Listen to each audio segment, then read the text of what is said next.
So hello, what's up mga ka-J-Vlog? Welcome ulit sa panibagong video, and for today's video, so another phone comparison tayo ngayon. And for today, i-compare natin yung bagong labas sa Samsung Galaxy A56 sa kanyang predecessor, which is sa Samsung Galaxy A55. Ano ba ang pinagkaiba? Meron ba tayong naging upgrades na madami? Nag-maintain ba yung price? Tara mga ka-J-Vlog, check natin.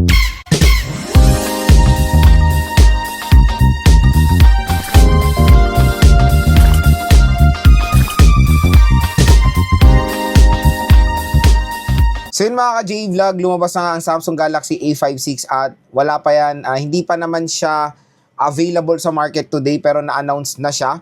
And I think ngayong March din naman ay magiging available na yan. Pero so far ngayon sa mga online store ni Samsung wala pa naman po tayo nakikita availability ng Samsung Galaxy A56. Pero syempre alam na rin natin yung price niya.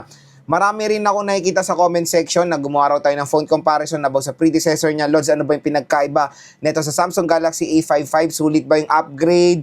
Or ito na ba yung bibiling ko? Or magsa Samsung Galaxy A55 na lang ako? Sa video na to mga ka-J-Vlog, syempre tutulungan ko yung mag-decide ano ba ang perfect na purchase, Samsung Galaxy A55 ba or A56.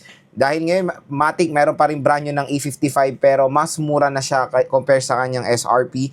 I think nakakuha na lang kayo nito ng below 20,000 pesos. Pero titignan din natin to sa official store ni Samsung sa online.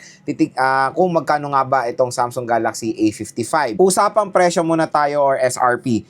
Medyo nagtaas ng price si Samsung na naman dito sa A56 compare sa A55. Ang A56 ay merong two variants na ngayon. A56 ay merong presyo na pinakamahal na 25,990.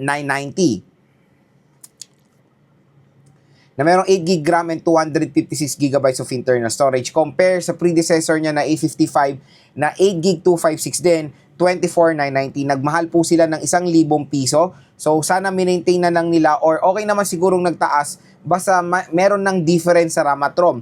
Pero sad to say wala pa rin pong huge difference sa RAM at ROM. Same na same din na 8GB 256. And for me, when it comes sa ganitong presyo na 26,000 pesos, hindi po perfect fit ang 8GB 256. Usually, ang pinaka-the best, minimum na talagang storage and RAM sa ganitong presyo is 12GB of RAM and 512GB of internal storage. Pero so far, wala rin ino-offer si Samsung Galaxy A56 ng ganitong storage option, kaya hanggang 256 lang po talaga kayo dito sa smartphone na to. Although may na-offer siyang 8GB 128 na merong presyo na 23,990. So ngayon, tingnan natin kung magkano na lang ang 55 or Samsung Galaxy A55 sa online. Okay, so search natin, Samsung Galaxy. Ayan, below ano naman na siya, below 20,000 pesos. For the 8GB 128 rather to, 19,000 pesos siya. Wala na akong gano'n nakikitang A55 eh. Oh. Meron pa naman sa mga ibang third party, pero usually 128 po ang ino-offer nila. Yes, 128 karamihan talaga ang ino-offer dito sa ano. Dito meron tayong nakita. So yun mga ka-J-Vlog, siguro nag-ready na rin ng Samsung for the Samsung Galaxy A56. Wala tayong gano'n nakikita ang A55 sa online. Meron tayong nakita 128 na 19,000 pesos, pero sa Green Hills mas mura siya. I think yung brand new nito na 256 nasa 16 to 17,000 pesos for the I don't know kung 128 or 256 basta yun yung range.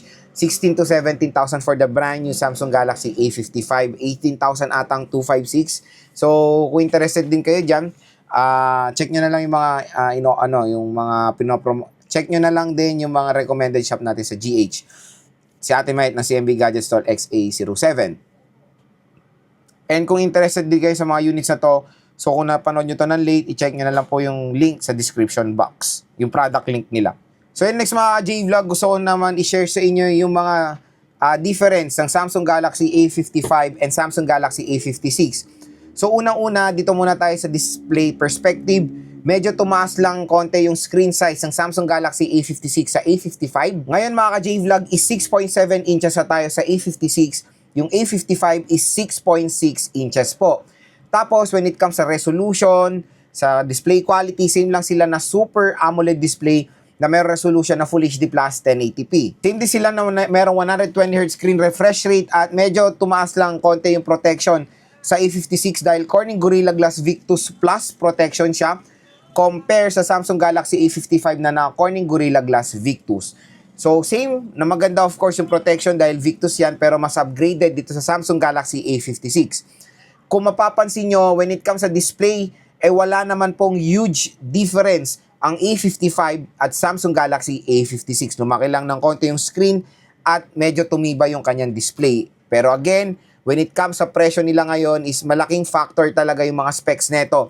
Kung meron silang malaking difference, di ba? Kasi syempre, yung iba, ano ba, mag-A56 ba ako or mag-A55 na lang ako kasi wala namang ganong kalaking difference when it comes sa specs. And next, ito, meron silang malaking difference when it comes sa design. Design ng A56 ngayon, medyo ano na sila, kamukha niya na yung, iba nga nagko-comment, Xperia daw ang kamukha Naaalala ko dito sa Samsung Galaxy Fold series. Pero yon maganda rin nag-redesign na sila kasi dalawang beses na nilang ni-recycle yung ganyan display, ay yung ganyan design sa A54, di ba? So maganda na nag-transition na sila sa new design, pero when it comes sa panel or sa back panel, same lang naman sila na glass na mga J-Vlog. And even the A36 ngayon is glass na. Before kasi is polycarbonate, pero ngayon lahat na po ng A-series when it comes sa matataas na mid-range is naka-glass panel na po. When it comes sa chipset, hindi ganun kalaki yung yung jump specs Naka Samsung Exynos 1480 ang A55, naka Samsung Exynos 1580 ang A56. Kung i-check niyo yung clock speed nila, hindi ganun kalaki yung difference, parang 0.2 lang 2.7 GHz sa A55, 2.9 GHz sa A56. Pero syempre, upgrade din naman yan sa speed. So sa GPU, parehong Eclipse sila. Eclipse 530 sa A55, Eclipse 540 sa Samsung Galaxy A56. Kaya expect nyo when it comes sa performance ng dalawang smartphone na to, hindi naman po sila ganun nagkakalayo. Pero syempre, matik yan sa chipset is mas advanced ng konti lang naman ang Samsung Galaxy A56. So, mas maganda siguro nag-transition sila sa Snapdragon na 7 Gen series, di ba? When it comes sa camera, mga ka-J-Vlog, parehong-pareho lang ng specs, 50 megapixel main, 12 megapixel ultra-wide at 5 megapixel macro lens. So, triple rear camera system ang A55 and A56. Ito yung huge na difference sila to be honest sa megapixel ng front-facing camera, downgrade to be honest when it comes sa megapixels.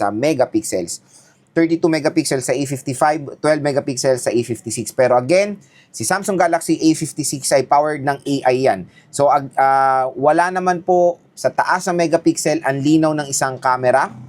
Nandun po yan sa camera software optimization and of course, sa sensor din na nilagay nila, di ba? So, pareho rin naman sila na 4K recording sa rear camera. Pareho lang sila na dual steer speakers, pareho rin ng biometrics, face unlock at fingerprint scanner. Same na naka-in-display sila. Pagdating sa battery, same din na malaki ang battery. 5,000 mAh, wala namang huge difference when it comes sa battery capacity, pero merong huge difference when it comes sa fast charging rate. Sa Samsung Galaxy A55 ay naka 25 watt fast charging compare sa A56 na naka 45 watt fast charging. So sa wakas, A-series nag-transition na or nag-iba na ng charging rate. Malaki na yung charging rate nila. Sobrang layo, di ba? From 25 watts to 45 watt fast charging rate. So again, the 5,000 mAh battery capacity, napakadali lang po yung mag-full charge dito sa fast charging rate na equip ang Samsung Galaxy A56. So ilang mga ka-J-Vlog so far, yung napansin kong difference sila sa isa't isa. So hopefully nakatulong to sa inyong buying decision when it comes sa Samsung Galaxy A55 and the Samsung Galaxy A56. So ito na mga ka-J-Vlog, the main question, Lods. Perfect ba mag-upgrade sa Samsung Galaxy A56? Ito na ba yung perfect time din bumili ng A-series ngayon? Okay ba siya compare sa A55? Nabibili na lang ako A55 kasi mas mura na siya So mga J-Vlog, ito real talk tayo. When it comes sa specs, wala silang ganon kalaking difference. Kumbaga, walang ganong innovation na nangyari when it comes sa specifications ng A56 compare sa A55. Sa internals, sa specs, tingnan nyo, pareho lang sila ng camera. Sa main, pareho lang sila na triple rear camera system, pareho rin ng mga lente, and same din sila na support ng 4K video recording, same din na dual steer speakers, dalawa biometrics, and in-display, parehong battery capacity. To be honest, ang pinagkaiba lang talaga nila yung chipset. Yung chipset, yung screen size, at yung overall design. So, when it comes sa ingress protection, pareho rin sila na naka-ingress protection 67. So, pareho silang water and dust resistant. Pwede sila malublob sa tubig with certain deep and certain time lang. Pero, kung bibili kayo ng A55 ngayon, ang laki ng matitipid nyo. Pag bibili kayo, pag inabangan nyo tong A56, kasi biruin mo almost 26,000 pesos for the 256 gigabytes. Yung A55 ngayon na brand new na 256, usually makakuha na lang ganyan siguro ng 17 to 18,000 pesos brand new. Siyempre sa mga third party market or sa gray market, lalo na sa Green Hills, murang-mura lang ang A55 na brand new. Diyan sa mga ni-recommend natin shop, meron sila niyan. So kung kukumpute nyo yung difference, both na 8GB 256, tapos sabihin na natin 17,000 tapos 26,000, grabe ang laki ng difference, 9,000 pesos. So pwede na kayo bumili pa ng isang Android smartphone yan, di ba? For me mga ka-J-Vlog, when it comes sa difference sila sa specs, for me mga ka-J-Vlog, syempre when it comes sa affordability, I'll go for the A55. Pinagkaiba lang nila naman ng redesign yung likod din di ba? Kung satisfied naman kayo sa design ng A54 na which is for me okay rin yan, and the A55, okay naman i-purchase pa ang A55 sa ngayon mga ka-J-Vlog. Kasi kumbaga, ang laki na matitipid nyo, tapos kung ano rin yung specs na makikita nyo, karamihan sa A56, makukuha nyo rin sa A55. Siguro kung naging 512 gigabytes yung almost 26,000 pesos sa presyo ng A56, siguro may lalaban yung A56 when it comes sa phone comparison natin sa pricing. Pero again, syempre successor to, meron siya support sa AI at sa mga gustong mag-upgrade from A54 tayo, A54 or A53 or A30 series, gusto nyo mag A56, definitely okay rin naman. Maganda naman si A56, pero to be honest, kulangan lang ako sa kanyang specification. I-compare mo talaga siya sa predecessor niya, walang ganong kalaking difference nangyari. Parang nangyari dito is nag-flashback tayo sa S25 Ultra at sa S24 Ultra. Ngayon, nagiging mabenta yung S24 Ultra na brand new at pre-love sa Green Hills compare sa S25 Ultra. Kasi again, konti lang difference sila. Parang nangyari ulit yan dito sa A55 and A56 na sobrang konti lang ng difference. Kaya matik parang mas marami magpiprefer ng Samsung Galaxy A55. So again mga ka-J-Vlog, meron pa naman to sa mga online shop pero iilan na lang. At kung interested kayo, meron naman tayong nire-recommend na shop sa Green Hills sa mga nagbebenta ng mga legit, brand new and pre-love Samsung Galaxy A55. Meron, maganda yung mga A55 nilang pre-love, mga J-Vlog, sobrang kinis. Makukuha nyo na lang yung 128 ata nun or 256 sa 16,000 pesos, mga ganong range for the pre-love Samsung Galaxy A55. So kung gusto nyo, kung interested kayo, i-PM nyo na sila, si Ate Mayet ng CMB Gadgets. Pero dito sa ating phone comparison, again, napakakonti lang nung kanilang difference sa specifications. Tapos nakakalungkot lang, medyo tumaas pa ang presyo ng A56 compare last year sa Samsung Galaxy A55. Pero again, the Samsung Galaxy A56 is a good smartphone. Siyempre kilala si Samsung pagdating sa durability ng kanilang device, sa napakagandang UI ng Samsung na One UI, pinaka-secured for me, pinaka-secured din na software for me ang One UI dahil sa kanyang Samsung Knox. Kaya sa mga interested or avid fan ng Samsung, ayan, hopefully nakatulong itong phone comparison natin sa dalawang smartphone na to. Pero again, Samsung Galaxy A55 and A56 is a solid smartphone ngayong 2025.